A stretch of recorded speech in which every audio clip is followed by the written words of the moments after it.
Hello friends and foes of Middle-earth and welcome back. Let's review episode 7 of The Cringe of Power. If you love your life and want to change that, and be bored for an hour, you just have to watch episode 7. I think it was one of the most boring episodes, and I really struggled to get through it. I almost fell asleep 3 times, and I paused countless times to see how much was left of the episode. It was dreadful, and nothing like what Tolkien wrote. The best thing about this show is that it's about to end. I promised I would review season 1, and I intend to keep that promise. So we only need to get through next week's episode, and then it's all over. Or sadly, it's not. They've started to film season 2. I guess there's still hope that it will get cancelled, but it's a fool's hope. Still, I highly doubt this show is considered a success.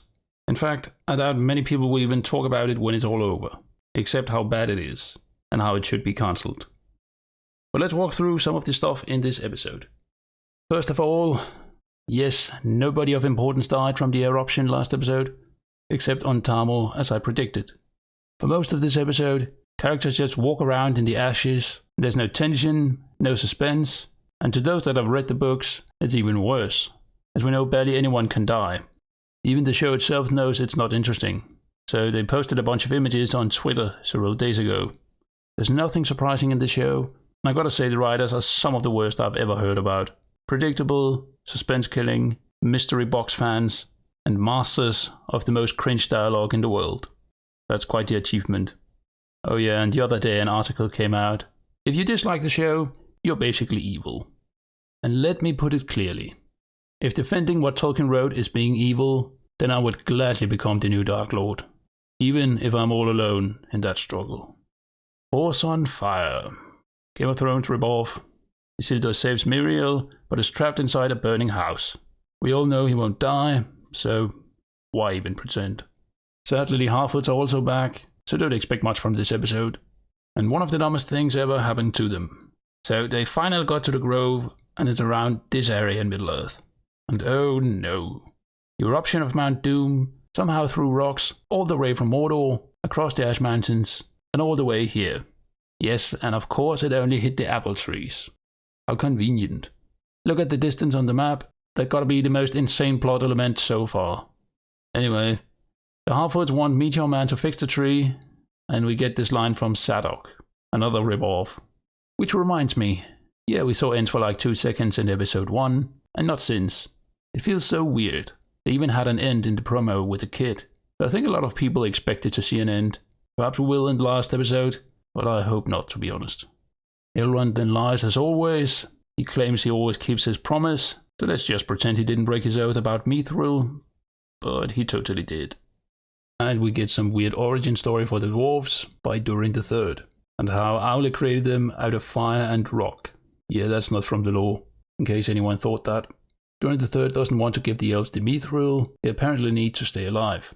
Yeah, it's so dumb. Durin clearly doesn't like the elves, but we don't really get an explanation for it. Except he's just an old racist man that doesn't like other races. We even get this line later about how he clings to the past. Yeah, this show is not political in any way, and certainly not an allegory. Come on, give me a break. Stop with all the political propaganda and stick to Tolkien. I think everyone would prefer that. And Durin III being the one that hate elves is a little off to me. According to the dwarves, Celebrimbor actually gave one of the 7 rings to Durin III. And there clearly must have been some form of understanding, perhaps even friendship between them. But that is nowhere to be found in this show. And then the younger Durin says farewell to Elrond, and then Elrond says that they do not say farewell but Namarie. It does mean farewell in Quenya, or be well, but alright then. We get a truly overdramatic scene, where Durin throws the piece of Mithril, and lucky enough, it lands next to the sick leaf and cures it. And then he screams like a death scene from an opera. Theo walks around with girl boss Galadriel, and he missed the friends he lost. You don't have any friends. Nobody likes you. No, seriously, he has no friends. He had that roving guy, but he got butchered. Anyway, she hands him the sword, and suddenly he's a soldier, with 0 experience. Muriel got blind. Yeah, I'm sure she won't remain blind though, for the next couple of seasons. Ooh, symbolism. Galadriel talks with Theo, and he asks her if she ever lost a relative. Then she of course mentions the death of her brother, and for the first time she actually says his name, Finrod. It only took about 8 hours. And next she says she lost her husband Celeborn. So yeah, they want us to believe that they killed off Celeborn. But I'm pretty sure it's meant to be a big surprise. He will return in season 2. If not, the show is even worse. Some have theorized that the elf that fought the Balrog is actually Celeborn, but I don't care at this point. Oh, and it seems like they stole a reference to Luthien, but it could be worse. Another line stolen from Peter Jackson, far from the worst, and not as obvious perhaps. I've just watched the films a million times. We got back to khazad-dum, and apparently during the 4th, have decided to mine all the needed mithril himself. What?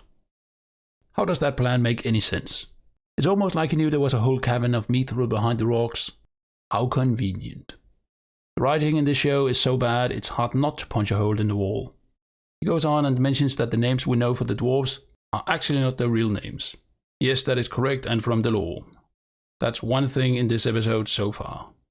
King Durin shows up and Elrond is thrown out of khazad-dum.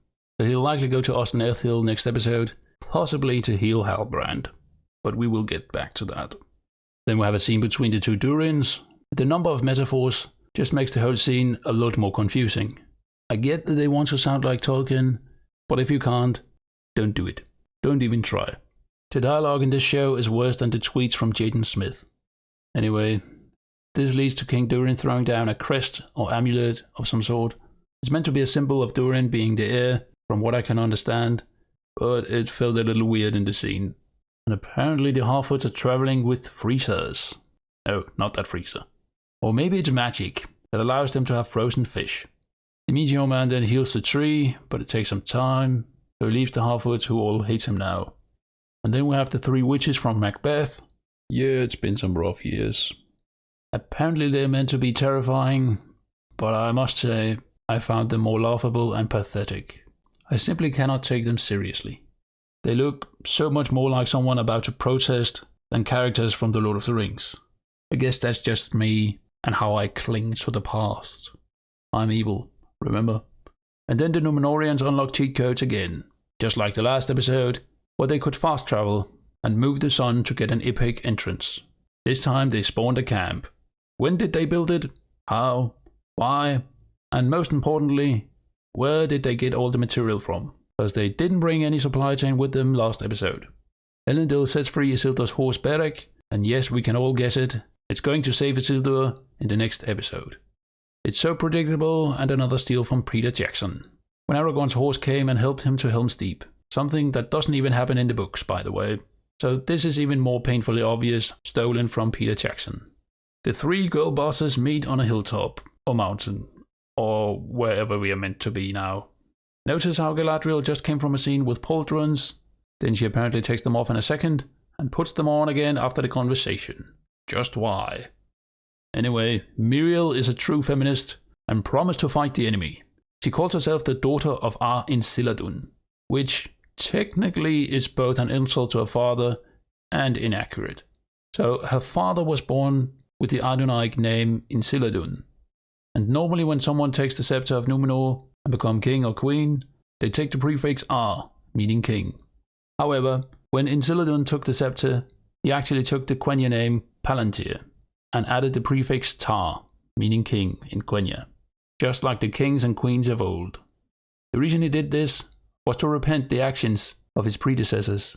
So it's an insult that undermines his achievements and is also law inaccurate, as he never became known as Isildur. So as always, nice try with the law, but you forgot to read the books. Bronwyn and the Southlanders will apparently head for Pelagia. Yeah, the map from last episode definitely showed that settlement, but the entire show have given the indication that the Numenoreans only live on the island.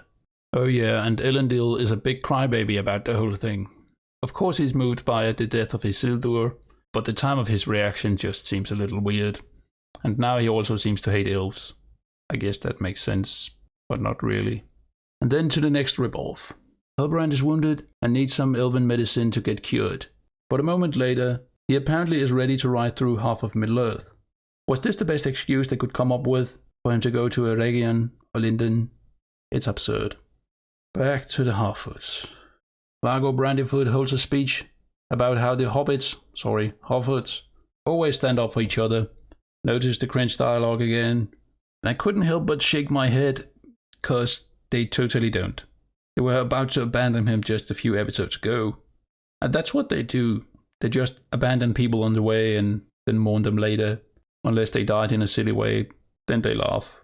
Terrible dialogue, and it contradicts the actions of the characters and what they said in previous episodes. By the way, did you also notice this? You're always right, Mulver. Like in the last previous episodes, where you suggested to basically kill the Brandyfoot family, or the first time you suggested it. The half-wits are sick. Sick, I say. Anyway, Eleanor, Poppy, Sadok, and the mother thing, I forgot her name, decides to go out and find Meteor Man. Not at all interesting, but watch again next week if you want to be bored for another hour. We are back in Befordor.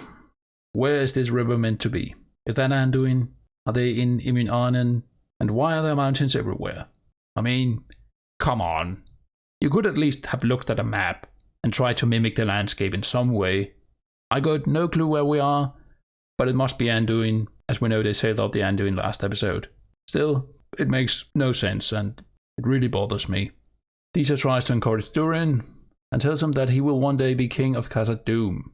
Apparently he also has a brother. King Durin throws the leaf into the mithril cavern, and you guessed it, the Balrog awakens. So I guess next episode it will kill King Durin, and Durin the Fourth will in fact not be king. Or something dumb that didn't happen in the lore either. The actual Balrog and Mordor first awoke in 1980 of the Third Age, so it's off by more than 2,000 years. It became known as Durin's Bane after it killed King Durin the Sixth. The year after it also killed his son, Nain, and that is when the dwarves fled khazad-dum. And the last scene of this episode, the orcs and Waldrick hails Adar as Lord of the Southlands. But it's not called that anymore. No, he doesn't say Mordor. Instead we get this sloppy PowerPoint effect, where the text changes from the Southlands to Mordor. Was that really the best way you could do it? Come on, give me a break, it's so bad. Anyway, let's move on to give some points. Story, 2 out of 10. So, not a lot happens in this episode. The half-wits are pretty irrelevant and just takes up screen time.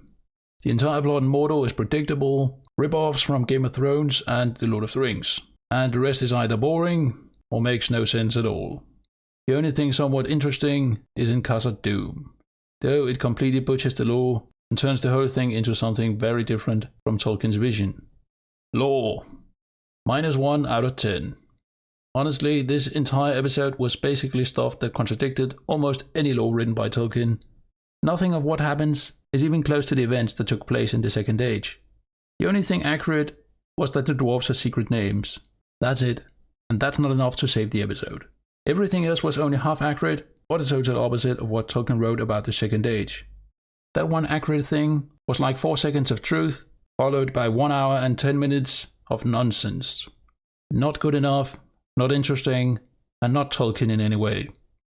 Cinematography, 5.5 out of 10. There were a few somewhat artistic shots with the red air and the ash and the smoke. Other than that, there was nothing worth mentioning.